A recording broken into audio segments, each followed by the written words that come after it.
नमस्कार, मी डॉक्टर सई। हळद ही आपल्या सर्वांच्या परिचयाचा असा एक पदार्थ आहे। हळद ही आरोग्यासाठी अतिशय उत्कृष्ट आहे, कारण त्याचा उष्ण गुणधर्म, त्यामुळे कफाचे सगळे विकार हळदीने कमी होतात, फुफ्फुसांना बल मिळते। त्याचा व्रणरोपक हा जो गुणधर्म आहे, त्यामुळे त्वचा उजळण्यासाठी याचा उपयोग होतो। त्यामुळे बऱ्याचशा फेअरनेस क्रीम मध्ये हळदीचा वापर होतो। तसेच अँटीबॅक्टेरियल गुणधर्मामुळे जखमा भरून येण्यासाठी हळद ही उपयुक्त आहे। त्यामुळे आपण नेहमी आधी कुठलीही जखम झाली की त्यामध्ये आधी त्यावर हळदीला दाबून धरतो। त्याच्यानंतर रोग प्रतिकार शक्ती वाढवते हळद।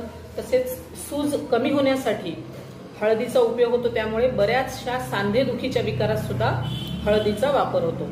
तर गोल्डन मिल्क नेमकं काय आहे, तर त्यासाठी दुसरा भाग नक्की बघा।